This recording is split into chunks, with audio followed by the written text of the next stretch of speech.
outras subterfúgios que existiam antes não podem mais ser utilizados. Tem temperamentos e personalidades que não mudam, né? Eu falo muito que esse também é um momento de muita empatia. A terapia é só uma parte do autocuidado.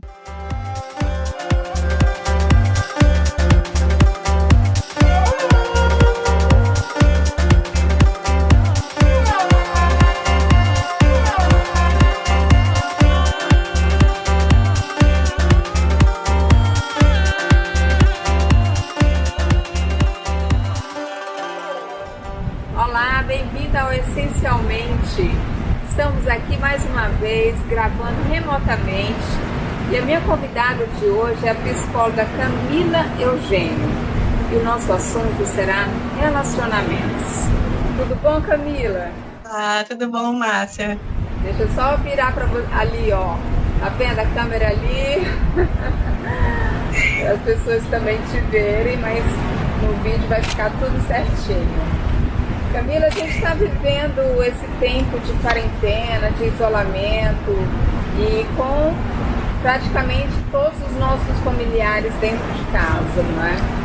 E uma conversa anterior que a gente teve com você no site, você falou que é um momento que as pessoas colocam uma lente de aumento nos relacionamentos, né, nas questões, seja marido e mulher, seja irmão, seja mãe e filho, pai e filho. Como é que é essa lente de aumento nesse tempo? Na verdade, assim, eu costumo falar muito que os relacionamentos é algo que é bem complexo, né, porque nós somos seres humanos bem complexos, né, então conviver é uma arte, né, não é algo muito fácil, muito simples, e muitos problemas já existiam antes da pandemia, já existiam alguns conflitos antes, né, desse processo todo acontecer com a gente, então uma lente de aumento no sentido de que outras subterfúgios que existiam antes não podem mais ser utilizados, né? Se a gente fala, por exemplo, de casamento, o casamento às vezes pode se manter por uma série de estruturas, né? E aí, por conta de uma rotina, né, de um trabalho, às vezes a pessoa utiliza a válvula de escape de estar trabalhando, ou de fazer viagens a negócios, ou de estar com amigos, ou ir para perto da família, e nessa situação de hiperconvivência, isso não está sendo mais possível, né? Então, está fazendo que as pessoas precisem enxergar os seus conflitos relacionais, os seus problemas de relacionamento. E se pensarmos em casais ou núcleos familiares que estão em quarentena já há quase 2 meses, com um nível de estresse alto, né, que todos nós realmente passamos por várias emoções nesses últimos 2 meses, tem como indicar um caminho para que eles diminuam o desgaste? O que pode ser feito, Camila? A gente primeiro tem que estar ciente, né, de que estamos passando por um momento de avalanche emocional, né, de turbulência emocional. Sim, é um momento de muita ansiedade, é um momento de muito estresse, né, a gente fala que possivelmente muitas pessoas vão desenvolver, por conta do próprio trauma desse processo, transtornos de ansiedade e depressão, se é que algumas pessoas já não estão nesse processo. Então, assim, não é um momento muito fácil, né? Então, a gente diria que você precisa, primeiro, não tomar decisões precipitadas nesse momento, né? Entender que o estresse está muito elevado, a ansiedade está muito elevada, então não é hora de você tomar decisões precipitadas, né? Se você conseguir, né, manter essa relação ou esses relacionamentos o mais saudável possível, é muito importante não tomar nenhuma decisão precipitada nesse momento. E, por outro lado, tentar encontrar um recurso ou recursos, mecanismos de sobrevivência para essas relações, né? E aí a gente fala que é nessa hora que tem que ter a lente de aumento para se conhecer um pouquinho melhor e para entender um pouquinho melhor o outro, né? Eu falo muito que esse também é um momento de muita empatia, as pessoas estão aprendendo a se solidarizar mais, estão aprendendo a olhar para o outro, né? Não é só olhar para as próprias necessidades, mas olhar também para o direito do outro. Então, existem, né, processos que estão acontecendo que são muito mais difíceis nesse momento, mas há saídas no sentido de olhar um pouquinho mais para si, entender as próprias emoções, o que eu falo muito em psicoterapia, regular as próprias emoções, não colocar no parceiro ou na parceira, ou no familiar, que ele vai regular suas emoções. Você é que tem que ter condição de regular suas próprias emoções para você conseguir se comunicar da melhor forma possível. E se comunicar da melhor forma possível é tentar, muitas vezes, evitar estresses ou conflitos que vão ser inúteis nesse momento, né? Então, as pessoas estão tentando sobreviver a essa realidade e estão tentando usar as suas estratégias para poder conviver com qualidade.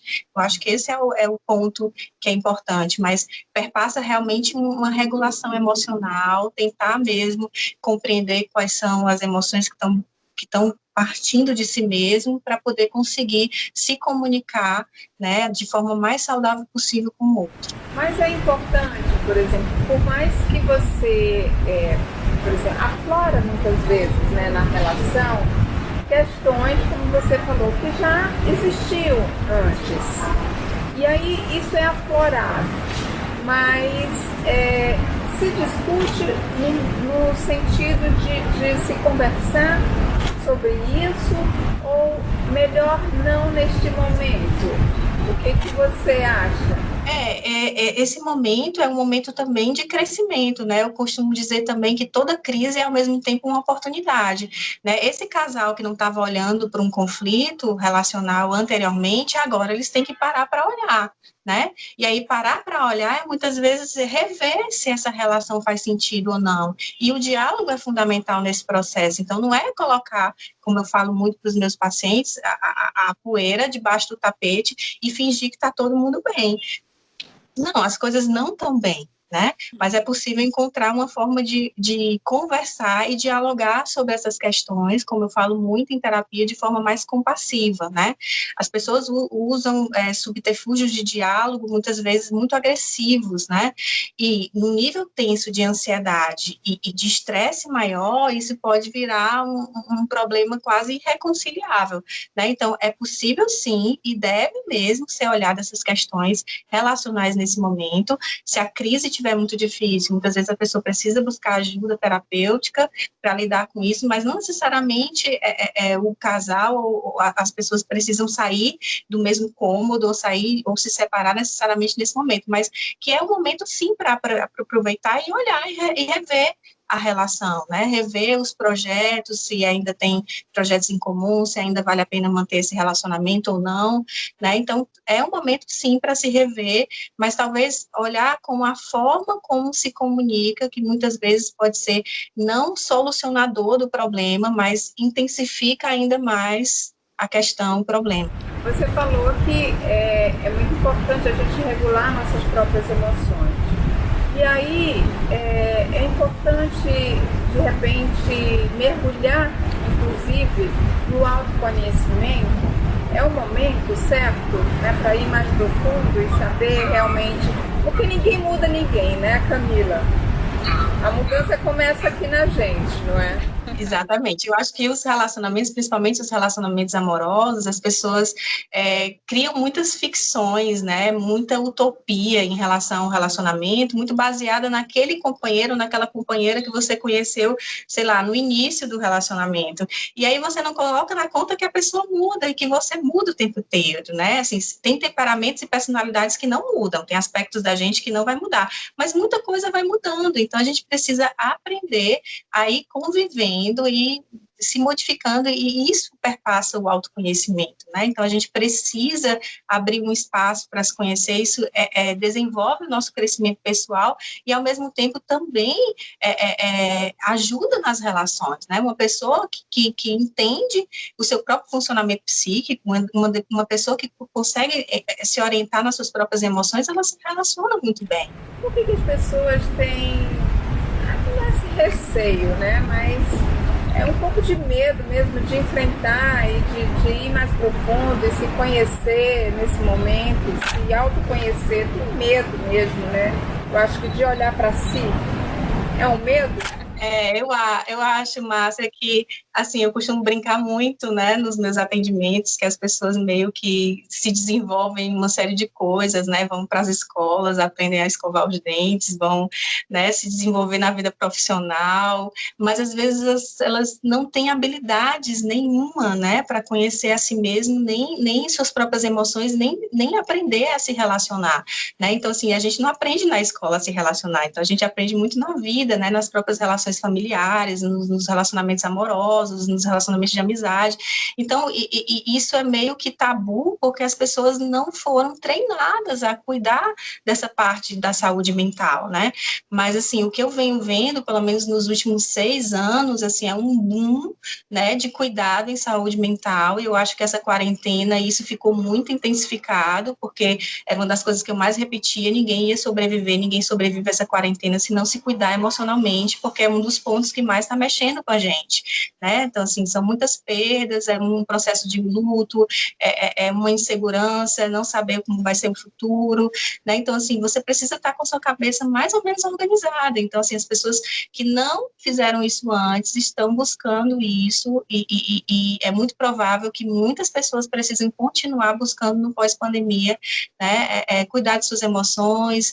E aí, esse processo do autoconhecimento, eu coloco muito que ele não se limita à terapia, não. A terapia é só uma parte do autocuidado, mas existem muitos outros caminhos para o autoconhecimento, né? Eu falo muito de biblioterapia, né? Você ter acesso a uma leitura que vai ser transformadora para você de um livro, né? Então, ter pessoas fazendo cursos, né? Entrando em processos de coaching, um boom também em aulas de yoga online. Então, assim, tem vários processos de autoconhecimento e as pessoas estão sim buscando isso porque estão entendendo que elas precisam se regular emocionalmente, né? Para lidar com as próprias crises, porque as crises, na verdade, elas são inerentes da vida humana, né? Então, assim, a gente está passando por um processo desse muito difícil, mas a gente está sempre passando por conflitos, está sempre passando por dramas, né? Então, assim, as pessoas estão entendendo que cuidar da sua saúde emocional é tão importante quanto cuidar da sua saúde física. Exatamente, mas é incrível, né? Como você falou, está sendo intenso, está sendo intensivão. Em 2 meses, em 3 meses, né? Porque são muitas emoções ao mesmo tempo, né? São as relações, é a insegurança, é o luto, né? É o medo do amanhã, da morte, se vai ter amanhã ou não vai ter, né? Então, assim, é uma mistura disso tudo que eu acredito que vai acarretar ainda mais, já está acarretando, né, processos até de ansiedade, de depressão, tudo. Então, o maior cuidado ainda, né, vai ser daqui para frente, né? Sim, exato, né? Então, é de não se deixar, eu sempre falo muito para os meus pacientes, meus clientes, não se deixa para depois, né? Assim, o autocuidado é tão importante como qualquer outro cuidado, né? Então, assim, as pessoas estão notando, por exemplo, que cuidar da sua casa é muito importante nessa pandemia, né? Porque também é um reflexo de você, né? Então, muitas pessoas não estavam tendo um espaço adequado para si mesmas, né? Isso representa também um autocuidado. E aí, esse movimento é muito lindo de ver, né? As pessoas cuidando mais da sua casa, cuidando mais de si mesmas, buscando, né, esse processo de estar bem emocionalmente para dar conta, né, de tantas coisas. E sim, para algumas pessoas vai ser muito difícil, né? E as crises estão vindo, né? E a gente ainda vai ver o que vai acontecer no futuro sobre isso. Para a gente finalizar, você acredita que o isolamento e a hiperconvivência trouxeram mudanças a longo prazo sobre a forma como as pessoas se relacionam, seja amorosamente ou em família? Quais mudanças? Eu acho, né, assim, aí é minha visão pessoal, não tanto de psicóloga, né, eu sou uma pessoa muito otimista, né, então eu acredito que toda crise é ao mesmo tempo oportunidade e ela vem para trazer muita transformação, então eu tenho um olhar mais otimista sobre a vida, então eu imagino, sim, que isso vai acarretar mudanças, sim, nos relacionamentos, né, mudanças na forma de vida, na forma do consumo, na forma das pessoas verem o que é mais valorativo para elas, e também nos próprios relacionamentos, né? Então, eu não tenho certezas estatísticas, mas eu imagino que os relacionamentos, a gente vem percebendo isso nos atendimentos, os relacionamentos à distância, né, são possíveis, né? Então, a gente vai ver muitos mais relacionamentos à distância nos próximos anos, né?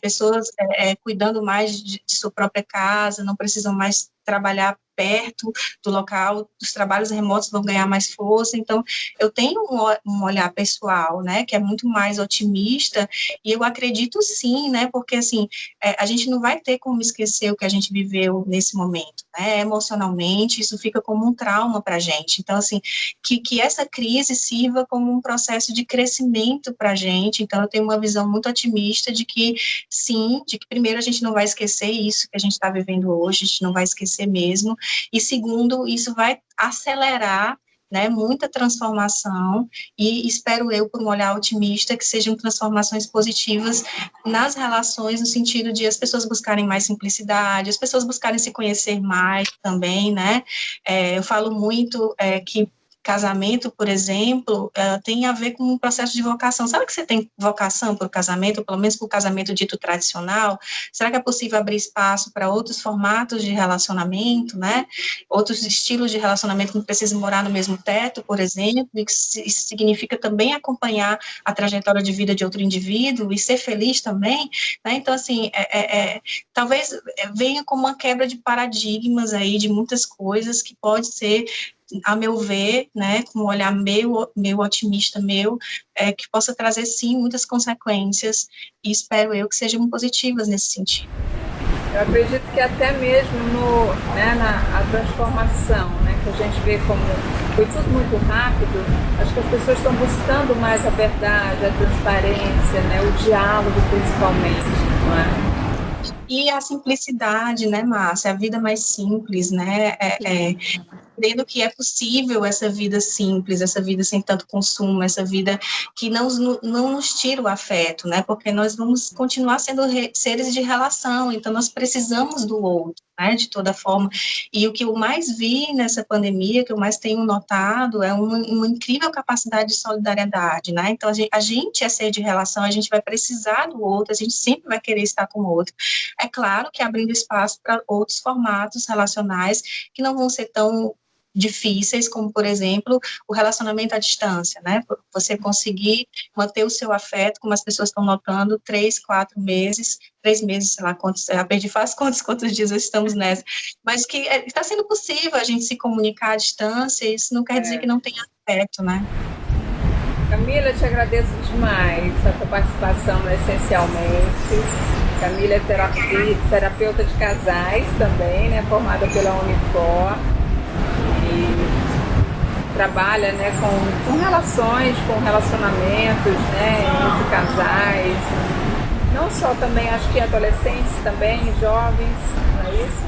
Não, eu atendo mais adulto, né, e eu atendo muito essa temática do relacionamento, tanto individual, o autocuidado, o autoconhecimento, como relacionamento com outras pessoas, relacionamento de casal também. Muito obrigada pela tua participação, foi excelente, viu? Ok, minha querida, eu que agradeço. Obrigada, Camila. Um abraço. Gente, até o próximo, Essencialmente. Hoje a gente conversou com a Camila Eugênio, psicóloga, né, e falando sobre relacionamentos. Estamos aqui, continuando com Essencialmente, para levar a vocês conhecimento, espiritualidade, uma palavra de luz, nesse momento, principalmente, que todos nós estamos passando, com muita fé, esperança, que dias melhores virão. Beijo grande, até a próxima.